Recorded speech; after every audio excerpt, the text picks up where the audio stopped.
Swastiastu, selamat pagi, Assalamualaikum warahmatullahi wabarakatuh, salam, salam kebajikan, tabib pun. Yang terhormat Ibu Wilda Herlina Devita, STP, MP, sebagai dosen pengempu mata kuliah pengembangan pengetahuan bahan agroindustri. Di sini izinkan kami buat presentasikan hasil kerja kelompok kami. Izinkan kami buat memperkenalkan diri. Nama saya Khadijah Pantas Nawiguna dengan NIM 122330083 dan rekan saya. Izin memperkenalkan diri, nama saya Muhammad Eki Batra dengan NIM 123330072. Izin memperkenalkan diri, nama saya Putri Hotimatu Zahra dengan NIM 123330053. Belakang. Gandum memiliki peran penting dalam pengolahan lahan pertanian. Tanaman gandum merupakan tanaman yang tahan terhadap berbagai kondisi pertumbuhan dan dapat tumbuh di berbagai jenis tanah. Tanaman gandum juga berperan dalam rotasi tanaman yang berkelanjutan, membantu mengontrol gulma, serta memperbaiki struktur dan kesuburan tanah. Dengan peran penting dalam produksi pangan manusia dan pakan ternak, biji gandum memainkan peran seral dalam pertahanan pangan dan berkelanjutan pertanian. Dari jurnal Ervi Naviati dan Ginting 2023. Lanjut. Ya.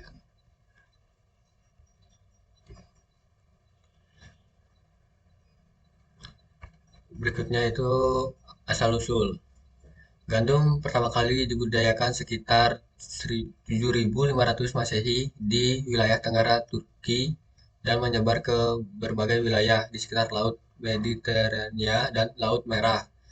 Di Indonesia, gandum diperkenalkan pada awal abad 18 oleh Belanda dan Portugis. Selain Belanda, bangsa Portugis juga memproduksikan gandum untuk memenuhi kebutuhan pokok masyarakat Portugis yang tinggal di Pulau Timur. Budidaya gandum pada zaman prasejarah cepat berkembang karena sifat tanaman yang mampu menyerbuk sendiri dan sering dan dengan waktu. Masyarakat telah mempunyai kemampuan melakukan seleksi sendiri untuk memperbaiki HA. Next.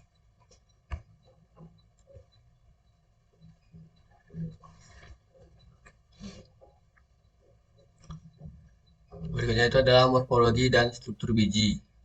Gandum memiliki morfologi akar,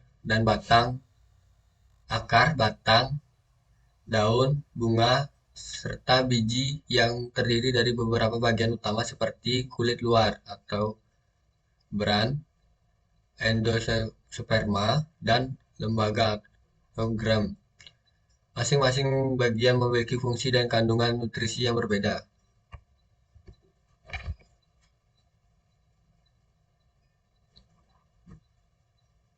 Next. Selanjutnya ada morfologi akar, yang mana tanaman gandum ini memiliki akar yang berserabut, berluas, melebar hingga panjang yang berkisar 1-2 cm. Akar yang berasal dari tanaman gandum ini telah memiliki warna putih kotor hingga kecoklatan. Tak hanya itu saja, bahkan akar tanaman gandum ini memiliki fungsi untuk menyimpan dan menyerap air atau mineral yang ada di dalam tanah.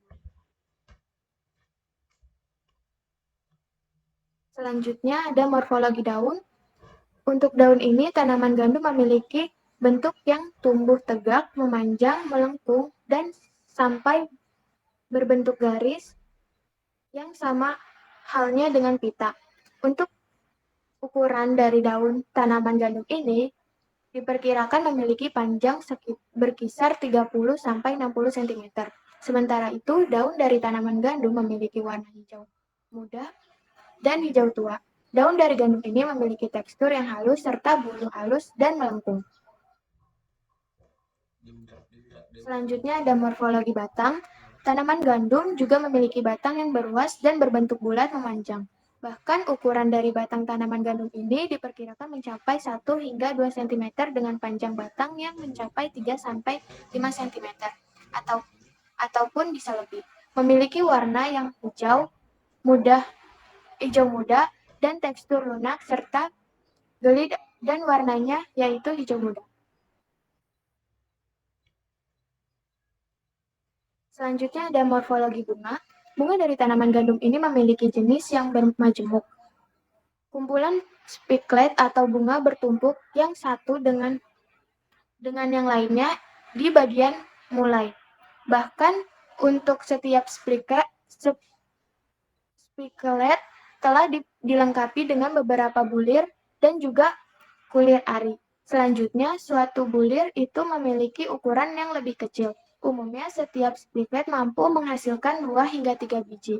Tanaman gandum merupakan salah satu tanaman yang mampu menyerbuk dengan cara yang sendiri atau disebut dengan sebutan self-pollination. Bunga tanaman gandum akan mekar dengan cara yang normal dalam beberapa waktu apabila telah mulai timbul. Selanjutnya ada morfologi biji. Biji atau biasanya disebut karnel tanaman gandum dengan bentuk yang bulat oval. Ukurannya telah mencapai yang berkisar 6 hingga 8 mm serta diameter yang berkisar 2 sampai 3 mm. Biji tanaman gandum memiliki tekstur sedikit keras dan dilengkapi dengan 3 bagian, seperti bagian kulit atau bran, bagian lembaga atau biasa disebut sebagai germ, dan juga bagian endosperm. Selanjutnya ada sifat fisik dari tanaman gandum yang memiliki beberapa sifat penting yaitu seperti tinggi protein, rendah gluten, kulit biji luarnya berwarna kuning keemasan hingga coklat, bijinya berbentuk bulat dan oval dan hampir menyerupai padi. Sifat-sifat inilah yang akan mempengaruhi pengolahan dan kualitas produk akhir.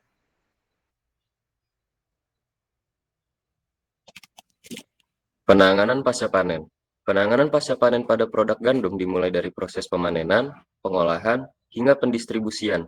Pemanenan pada produk gandum menggunakan mesin pertanian yang cukup besar. Juga merupakan kegiatan sejak gandum dipanen sampai dengan menghasilkan produk antara intermediate produk yang siap dipasarkan. Ruang lingkup penanganan pasca panen gandum mencakup pemanenan, perontokan, pembersihan, pengeringan, penggilingan, pengemasan, dan juga penyimpanan. Dan di sini ada nutrisi dan komposisi kimia. Bran atau dedak adalah bagian luar gandum yang mengandung serat antioksidan, vitamin B kompleks, dan fitosemikal. Selain itu, juga mengandung mineral seperti zat besi, koper, zinc, serta magnesium yang sangat berguna untuk tubuh. Selanjutnya, endosperm adalah bagian tengah dari gandum utuh. Endosperm mengandung karbohidrat, protein, dan sedikit vitamin B kompleks, serta mineral. Kemudian germ atau biji adalah bagian inti dari gandum utuh yang mengandung lemak sehat, vitamin B kompleks, fisemikal, dan antioksidan seperti vitamin E. Dan ini adalah manfaat dan kegunaan gandum. Gandum merupakan makanan yang mengandung karbohidrat tinggi yang dapat memberikan energi bagi orang yang mengkonsumsinya. Selain karbohidrat, gandum juga mengandung berbagai vitamin, mineral, dan senyawa tumbuhan yang juga sangat bermanfaat bagi kesehatan manusia. Berikut ini adalah beberapa manfaat dan kegunaan gandum bagi kehidupan manusia antara lain. Yang pertama adalah bijinya dapat dijadikan sereal makanan pengganti nasi. Yang kedua, dapat mencegah diabetes jika dikonsumsi secara teratur karena rendah gula. Yang ketiga, kulit atau jeraminya dapat dijadikan tepung atau wheat straw. Yang keempat, biji gandum dapat dijadikan dedak, minyak biji gandum, dan juga tepung. Yang kelima, biji gandum juga dapat dijadikan susu.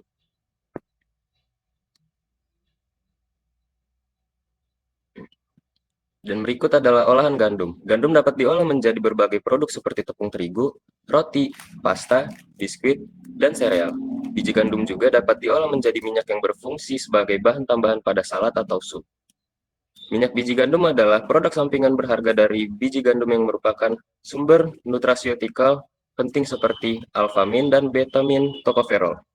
Ekstraksi minyak ini dari bibit gandum penting untuk pemanfaatan efektif berbagai potensi nutrasiotikal yang telah melaporkan manfaat kesehatan. Minyak ini memiliki konsistensi kental dengan bau yang menyengat, sangat cocok untuk tujuan pengobatan. Namun, minyak ini tidak cocok untuk menggoreng karena titik pengasapannya rendah, yakni tidak lebih dari 230 derajat Celcius.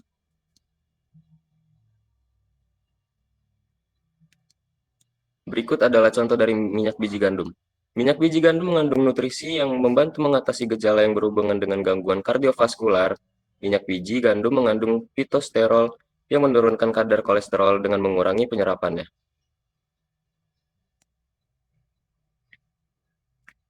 Dan ini adalah kegunaan dari minyak biji gandum. Minyak biji gandum memiliki konsistensi kental dengan bau yang menyengat. Oleh karena itu, sangat cocok untuk tujuan pengobatan. Yang kedua, membantu untuk memproduksi produk farmasi. Yang ketiga, dapat dicampur dengan minyak yang lebih ringan dan halus, dan cocok sebagai bahan tambahan nutrisi kulit dalam produk kosmetik. Hal ini terutama hadir dalam kosmetik anti penuaan. Yang ketiga, tidak cocok untuk menggoreng karena titik pengasapannya rendah, yaitu tidak lebih dari 230 derajat Celcius. Oleh karena itu, yang terbaik adalah memasak dengan resep dingin seperti saus salad, sos, dan sup. Berikut adalah komposisi gizi yang terdapat dalam minyak biji gandum. Komposisi nutrisi minyak biji gandum per 100 gram adalah sebagai berikut. Yang pertama, minyak biji gandum memiliki kalori sebesar 884 kalori, kandungan lemak total sebesar 100 gram, asam lemak jenuh 18,8 gram, asam lemak tak jenuh tunggal sebesar 15,1 gram, lemak tak jenuh ganda sebesar 61,7 gram, kolin sebesar 20 gram, vitamin E sebesar 149 gram, dan vitamin K sebesar 27,7 mikrogram.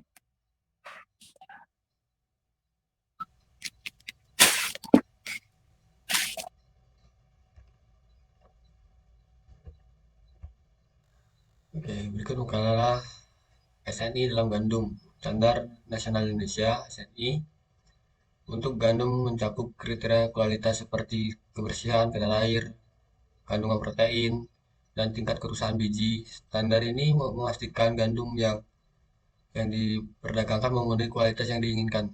Berikut adalah SNI dan burung 799.2 gandum. Dalam tabel itu ada beberapa hasil yang memenuhi standar SNI dalam gandum.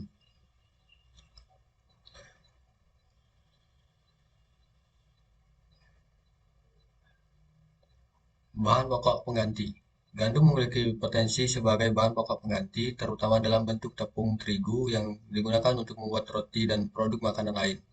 Namun ketersediaan dan adaptasi budaya pangan mengaruhi penerimaannya sebagai bahan pokok utama di berbagai daerah. Berikut ini adalah pohon industri gandum. Ya, pertama itu ada tanaman gandum,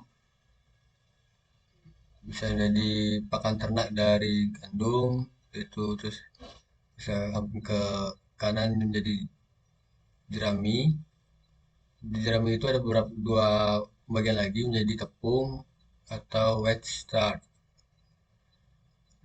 Yang ditanam gandum yang ke bawah itu biji gandumnya itu bisa menjadi 4 bagian. Yang pertama itu dedak gandum, minyak biji gandum, oats yaitu sereal, susu, flat. Yang keempat itu tepung. Ada beberapa tepung yang bisa dibuat tepung kue, tepung gorengan, tepung roti, tepung mie, dan tepung pasta. Tepung ini itu adalah pohon industri dari gandum. Sekian presentasi dari kelompok kami. Atau apabila ada salah kata kami mohon maaf. Saya Pada Tuhan yang Maha Esa kami mohon ampun. Saya tutup presentasi ini dengan Om Santi, Om Santi Om. Selamat siang. Assalamualaikum. Salam. Namo Buddhaya. Tabi pun.